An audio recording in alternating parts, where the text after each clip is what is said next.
What do you mean the house is empty? I bark into my phone, skidding to a stop at the curb. The late afternoon heat shimmers around the small bungalow that should be buzzing with weekend chores, but a bright for lease sign tilts in the yard like a cruel joke. 3 black garbage bags slump on the porch steps, swollen and shiny, the only things left guarding the place I used to call home. The front windows stare back at me, bare, no curtains, no life. Just reflections of a stunned 20-year-old who has driven 6 hours straight from campus to surprise her family for break. I grip the steering wheel until my knuckles bleach, then pace the cracked walkway, phone wedged to my ear. Mom? Dad? Voicemail. Again. I tried my brother's number. Straight to disconnect. The engine of my hatchback ticks behind me, cooling, the only sound on the whole street. Across the road, Mr. O'Connor leans against his porch rail, arms folded, watching like I'm a scene from a show he didn't pay to see. I raise a shaky hand, half greeting, half plea, but he doesn't wave back, just keeps staring with the stillness of a statue. I step onto the porch. The bags smell of plastic and dust. Inside the first one I spotted my high school yearbooks, the spine of the fantasy novel I read every summer, and a cracked snow globe from the county fair. All tossed together like yard waste. My stomach flips. This can't be real, I whisper, though no one answers. I circle to the back door. Padlock. I jiggle the handle on the garage. Padlock. A robin hops along the gutter, as if this emptiness is ordinary. I dial my father once more, breath hitching. 1 ring, 2, 5, 10. The recorded voice tells me to leave a message I know he won't hear. I don't speak. I just listen to the silence spilling through the line until it times out. The sun slides lower, stretching my shadow across the weedy lawn, merging it with the bags that hold the pieces of me. I try every contact in my phone, aunt, cousin, neighbor, but each call ends the same way, hollow ringing, then the mechanical beep. That's when it hits me, they didn't just leave the house. They left me. I stare at the dimming windows and realize I haven't lost signal. I've lost existence. I've been erased. Somewhere inside those locked walls, my childhood laughter is still echoing, but I can't reach it. The sky purples, the street lights flicker on, and the neighbor finally goes inside. I'm alone with 3 bags and a question that refuses to stop ringing. Why at all? I used to think our house breathed. On summer nights, I swore I could feel it inhale, wood floors creaking, pipes humming, Mom humming too while she rinsed beans for tomorrow's lunch. Dad would come through the back door smelling of machine oil, kiss her cheek, ruffle my hair, then drop his punch clock stub on the table like a badge of honor. Education is your ticket, Valeria, he'd remind me, tapping the stub. Punch this only until your brain can punch bigger things. I memorized the line before I could spell college. We came from El Salvador with 2 suitcases and 1 promise. We would not waste the chance America gave us. At dinner, Dad recited English words he'd practiced during bus rides. Mom corrected his pronunciation between spoonfuls of rice. My little brother Nico preferred sound effects. Vroom for cars, pew-pew for space battles, so our table sounded like a language lesson colliding with a cartoon. I was the quiet one, the grade chaser. Every night, I traced vocabulary cards while Nico bounced a ball against the hallway wall until someone yelled, "Enough." He scraped by in school, charm shielding him from consequences. Teachers called him spirited. Mom called him me soul. I called him lucky. The backyard maple started as a twig we planted the first autumn after we arrived. Dad handed each of us a turn with a shovel, even Nico, who was 5 and dug more dirt onto his shoes than out of the hole. Roots need all of us, Dad said. The tree shot up faster than I did, its leaves turning a carnival red each October. On my 13th birthday, Dad tied a swing to the sturdiest branch.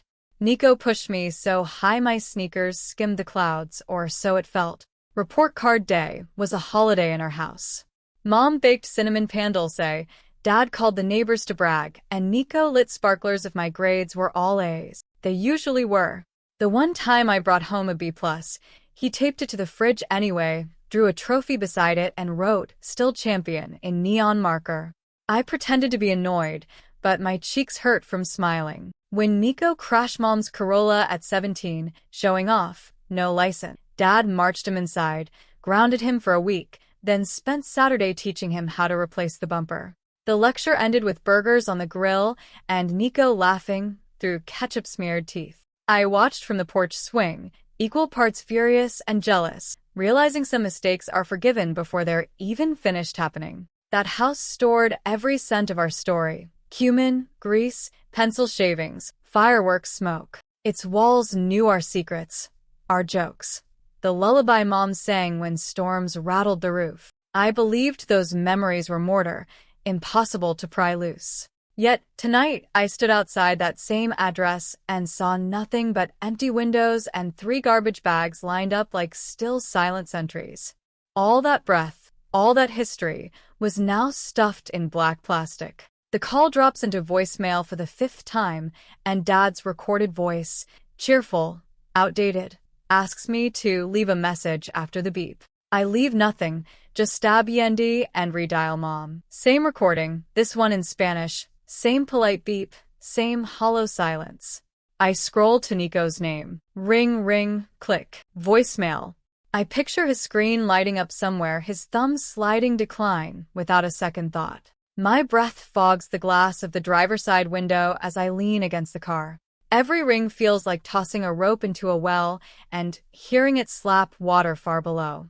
I try again because hope is stubborn, but hope is starting to bruise. 17 calls, 18, each one swallowed whole. I switch tactics and dial Tia Carmen, the family dispatcher who knows every secret before it finishes happening. She answers on the second ring, voice bright. Mija, how's college? Tia, where's everyone? The house is empty. She hesitates just long enough to chill my spine. They moved last week. Didn't they tell you? The words land like gravel in my mouth. Moved where? I'm not sure. Your dad said something about a fresh start. I thought you knew. Fresh start. 2 words that taste like betrayal. I thank her, end the call, and stare at the outline of the maple. My heartbeat slows, not from calm, but from something colder. Shock slides into numbness, and beneath numbness a thin, sharp ridge of anger begins to rise. I check the time, 7:42 p.m. The university dorms are locked until Monday morning, and it's Friday. Friends have scattered for break, most hours away. My wallet holds $43, enough for gas and a cheap motel, if any have vacancies. I open one garbage bag, pull out a hoodie, and sit behind the wheel. The car smells like fries and desperation. Outside, the street settles into night. Porch lights click off one by one as if the neighborhood is done watching my humiliation. I tap my phone's cracked screen, battery at 12%. One more call?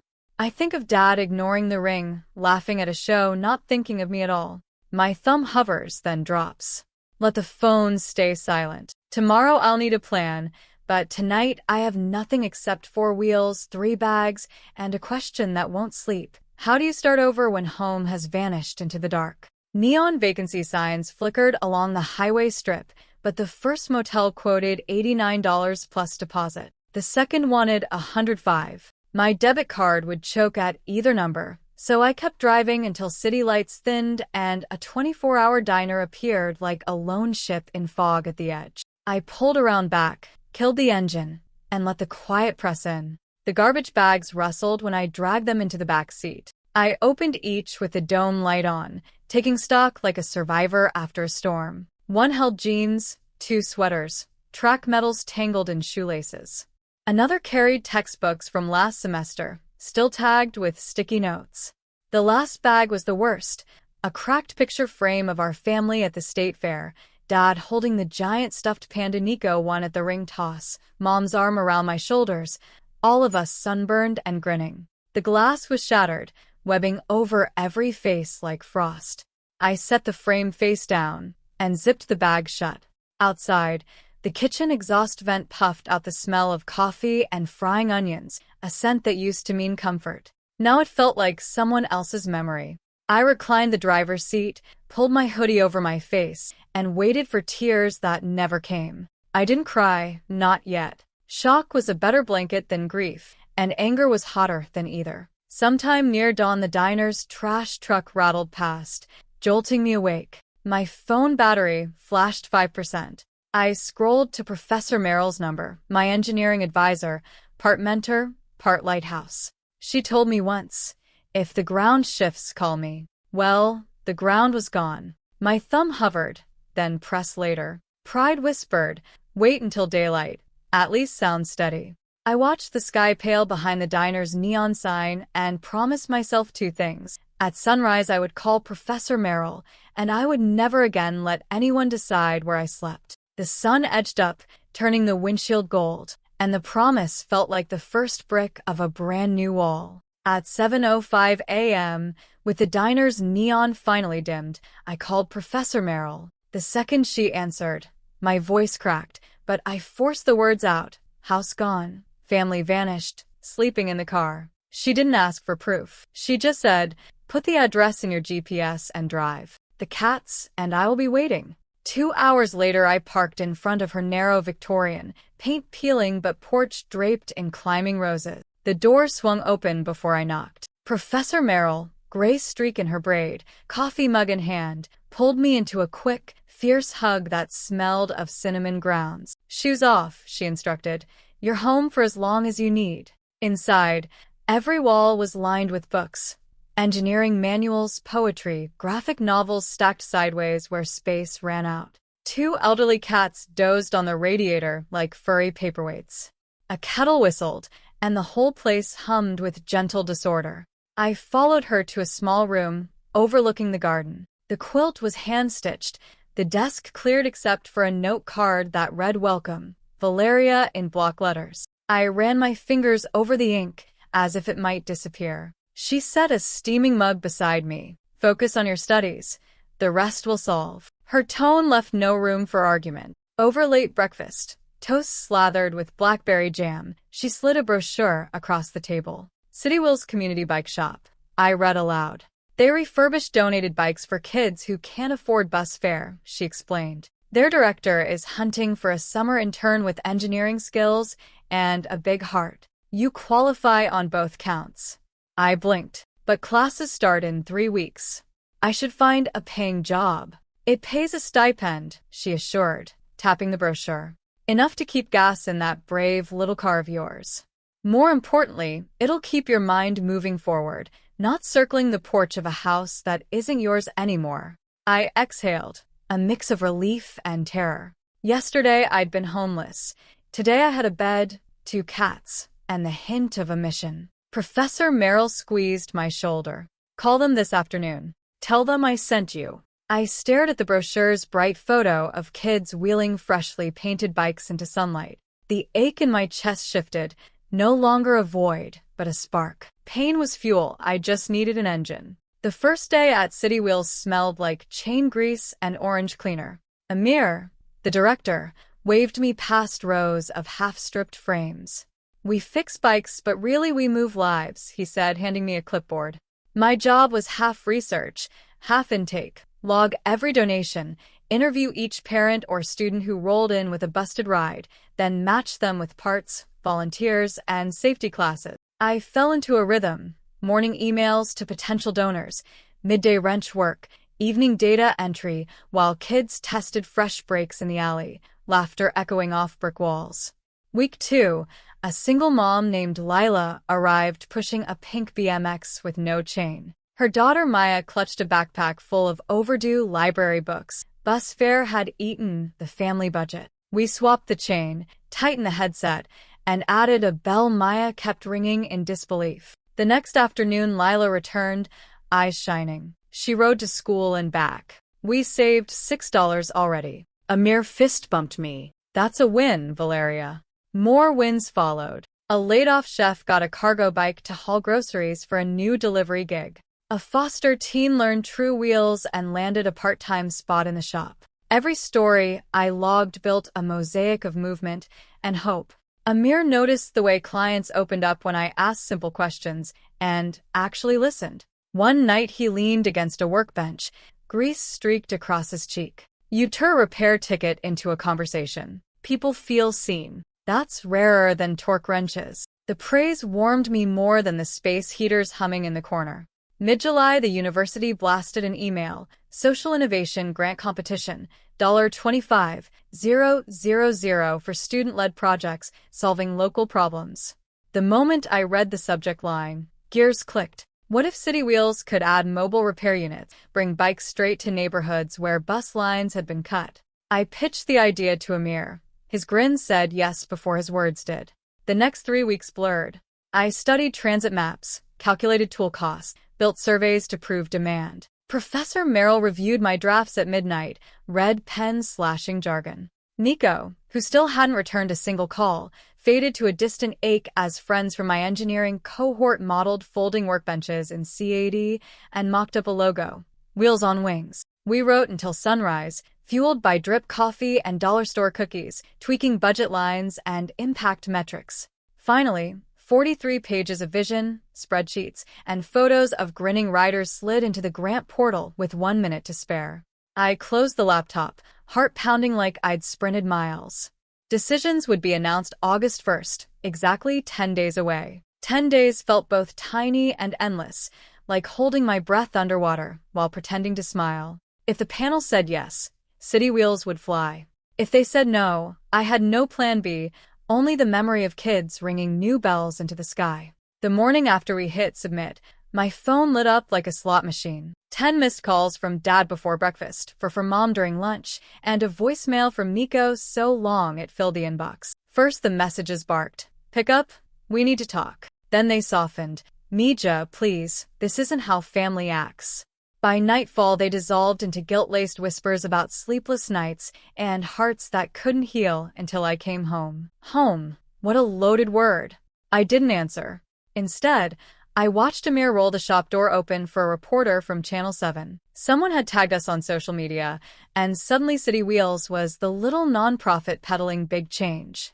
The camera followed a row of kids test-riding refurbished bikes while I explained our mobile unit dream. My voice shook, but the reporter called it passion. The segment aired at 6. By 9 we had 40 new emails and a voicemail box jammed with donors, volunteers, and families begging for help.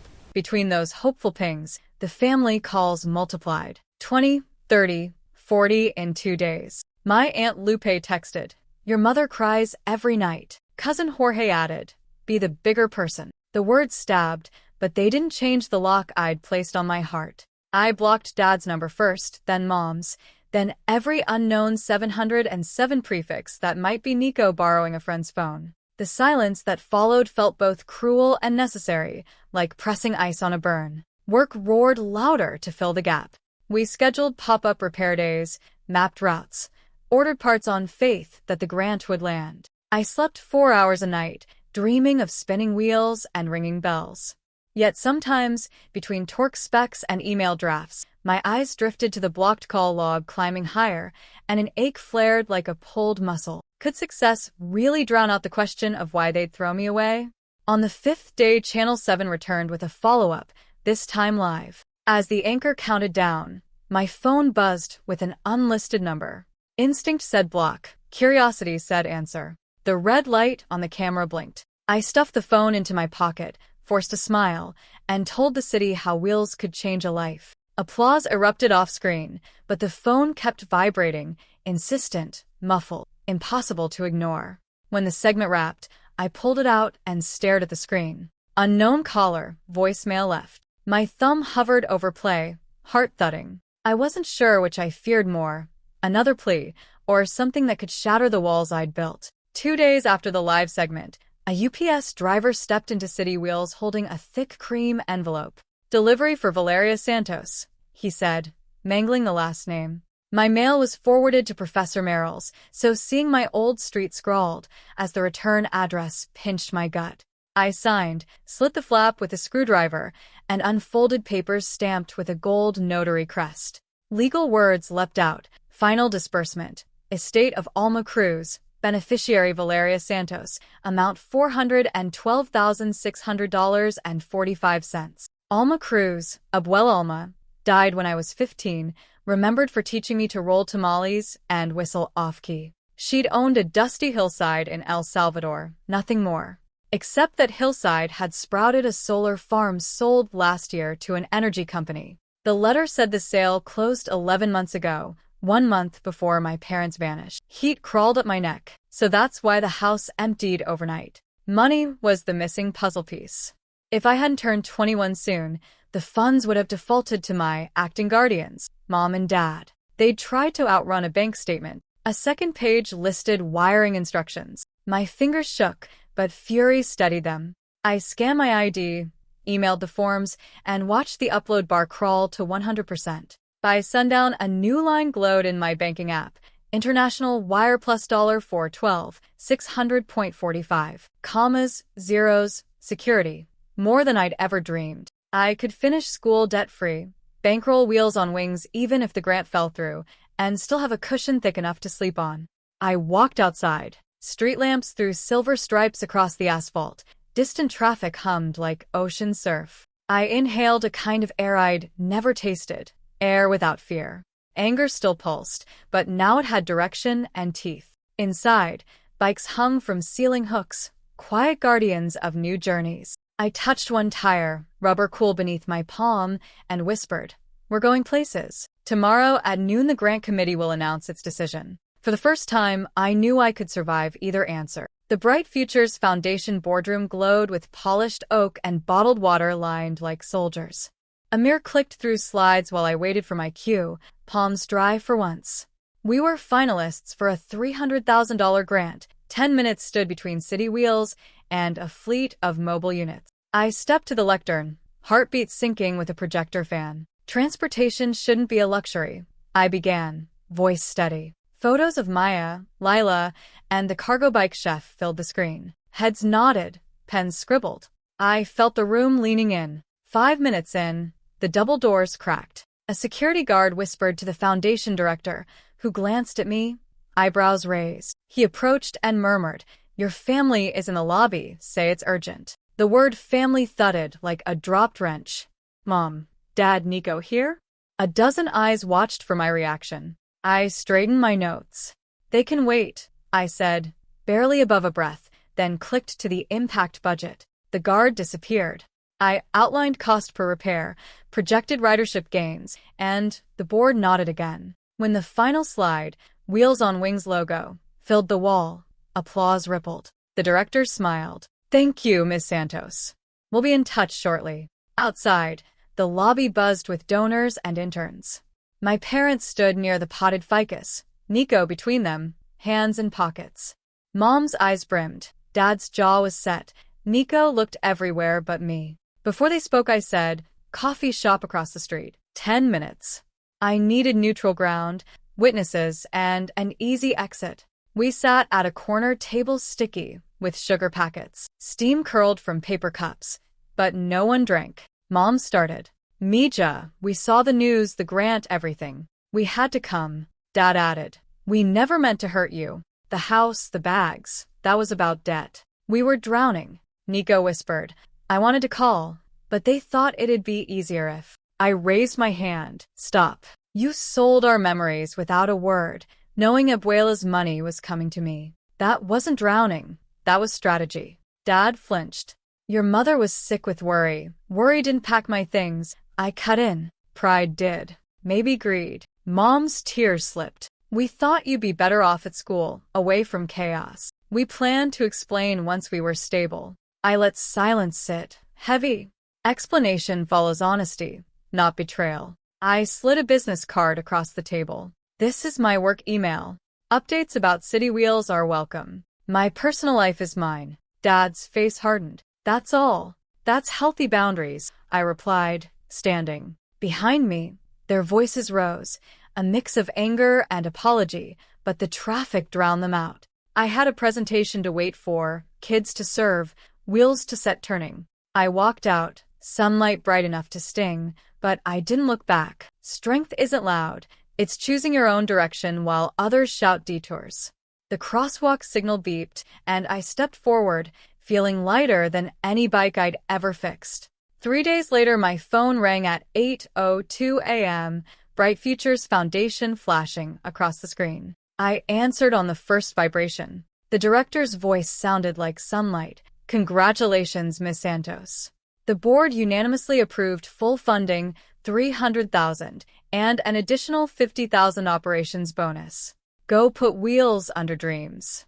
I thanked him until words felt small, then sprinted into the workshop, waving the phone like a victory flag. Amir hooped, tools clattered, kids cheered. We leased the warehouse next door, knocked down a wall, and painted a runway of yellow arrows leading to 2 retired buses waiting to become mobile repair labs. We hired 4 mechanics, 3 outreach coordinators, and a counselor who spoke 4 languages.